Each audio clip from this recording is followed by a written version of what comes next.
अगर मैं आपसे कहूं कि दो रास्ते हैं, एक रास्ता जहां आपका पैसा चुपचाप आपके लिए काम करता है और दूसरा जहां आप अपने पैसे को रियल टाइम में कंट्रोल कर सकते हैं। दोनों रास्ते एक ही मंजिल की तरफ ले जाते हैं, वेल्थ क्रिएशन। पर सवाल ये है, कौन सा रास्ता आपके लिए सही है, इंडेक्स फंड या ETF? आज हम इस वीडियो में यही समझेंगे, आसान भाषा में, डेटा और रियल लाइफ उदाहरणों के साथ। चलिए शुरू करते हैं।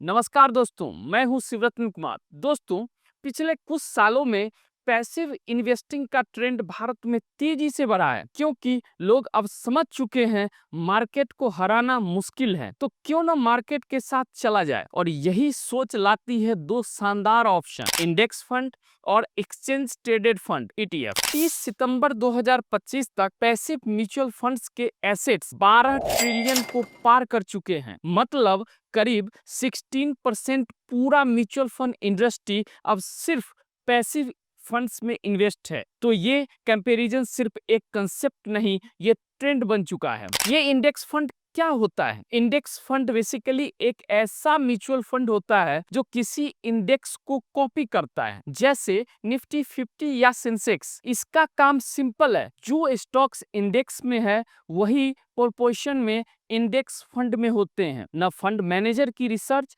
ना कोई एक्टिव डिसीजन, बस इंडेक्स को फॉलो करना। अगर निफ्टी 50 में रिलायंस का वेटेज 10% है, तो आपके इंडेक्स फंड में भी रिलायंस करीब 10% ही होगा। इसका मतलब है आपको मार्केट के एवरेज रिटर्न्स मिलते हैं, न कम न ज्यादा, लेकिन एक कंसिस्टेंसी जरूर मिलती है। अब बात करते हैं ETF की, यानी एक्सचेंज ट्रेडेड फंड्स। ETF भी एक इंडेक्स को ही फॉलो करते हैं, लेकिन फर्क ये है कि ETF को आप स्टॉक मार्केट पर बाय या सेल कर सकते हैं, बिल्कुल शेयर की तरह। ETF की प्राइस पूरे दिन बदलती रहती है। आप 10:30 बजे सुबह बाय करें या दोपहर को 2:45 पर सेल करें, प्राइस हर सेकेंड फ्लैक्चुएट करती है। और हाँ, आपको ETF खरीदने के लिए डीमेट अकाउंट चाहिए होता है। अब बात करते हैं आखिर दोनों में डिफरेंस क्या है। Number 1, how you buy and cell.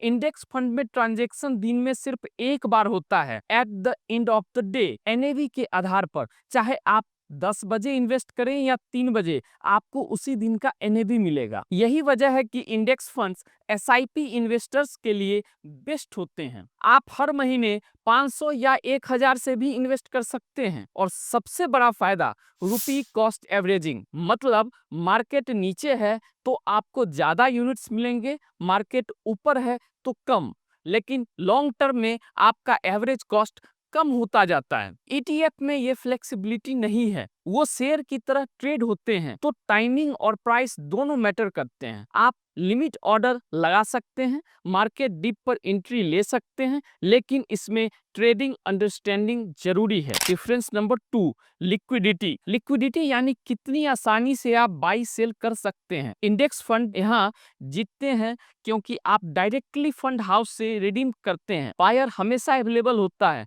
यानी खुद AMC। बस 3 बजे से पहले रिक्वेस्ट डालिए और उसी दिन का NAV मिल जाएगा। ETF के साथ सीन थोड़ा अलग है। यहाँ लिक्विडिटी मार्केट के बायर्स और सेलर्स पर डिपेंड करती है। अगर ETF का वॉल्यूम कम है तो आपको बायर नहीं मिलेगा या प्राइस फेयर नहीं होगा। 2025 में सिल्वर ETF में ऐसा ही हुआ। डिमांड बहुत ज्यादा थी, लेकिन फिजिकल सिल्वर की सप्लाई कम थी।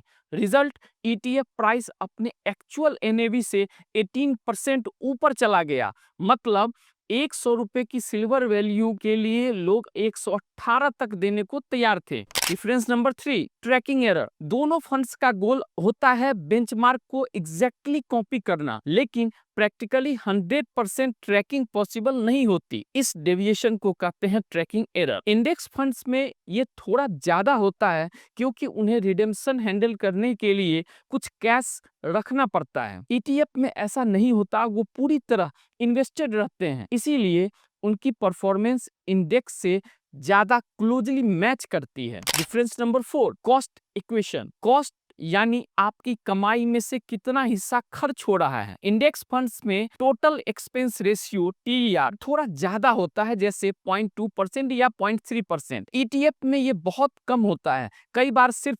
0.05%। पर क्या ETF हमेशा सस्ता है? नहीं, क्योंकि इसमें ब्रोकरेज, बिड आस्क स्प्रेड और टैक्सेस जैसे हिडन कॉस्ट होते हैं। इन्वेस्टर्स को सिर्फ TER नहीं बल्कि total cost of ownership TCO देखना चाहिए। ETF में अगर लिक्विडिटी कम हो तो बाय सेल प्राइस में डिफरेंस बढ़ जाता है और वो भी कॉस्ट में जुड़ जाता है। अब मिलियन डॉलर सवाल, कौन बेहतर है आपके लिए? If you are a SIP investor, आपको सिंप्लिसिटी चाहिए, आप मार्केट को डेली नहीं देखते, आप लॉन्ग टर्म वेल्थ बनाना चाहते हैं, तो इंडेक्स फंड आपके लिए परफेक्ट है। No demat needed, no trading tension, बस डिसिप्लिन और पेशेंस। बट अगर आप मार्केट सेवी हैं, आपको ट्रेडिंग प्लेटफॉर्म पसंद है, आप डिप्स और एंट्री लेना चाहते हैं और डीमेट अकाउंट पहले से है, तो ETF आपके लिए सही है, क्योंकि इसमें फ्लेक्सिबिलिटी है,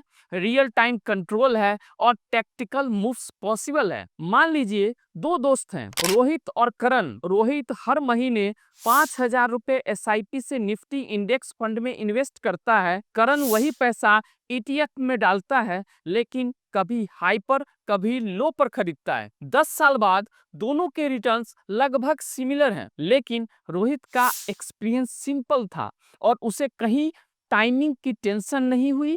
करण को थोड़ी ज्यादा फ्लेक्सिबिलिटी मिली, लेकिन उसे मार्केट टाइमिंग और लिक्विडिटी का ध्यान रखना पड़ा। दोनों ने मार्केट के साथ ग्रोथ की, पर उनका रास्ता अलग था। तो दोस्तों याद रखिए, ETF और इंडेक्स फंड दोनों ही पैसिव इन्वेस्टिंग के दो चेहरे हैं। दोनों का मकसद एक है, आपको मार्केट की ग्रोथ में हिस्सा देना। फर्क बस इतना है, इंडेक्स फंड डिसिप्लिन्ड सेवर्स के लिए है, ETF एक्टिव ट्रेडर्स के लिए। आपको बस तय करना है, क्या आप हर महीने चुपचाप इन्वेस्ट करके करोड़पति बनना चाहते हैं, या हर डिप और राइज पर टैक्टिकल डिसीजन लेकर वेल्थ क्रिएट करना चाहते हैं। अगर आप म्यूचुअल फंड में इन्वेस्ट करना चाहते हैं या अपना SIP स्टार्ट करना चाहते हैं, तो स्क्रीन पर दिए गए नंबर पर कॉल करके मेरे से बात कर सकते हैं। अगर ये वीडियो आपको समझ में आया हो तो इसे लाइक करें, कमेंट में बताइए आप इंडेक्स फंड के फैन हैं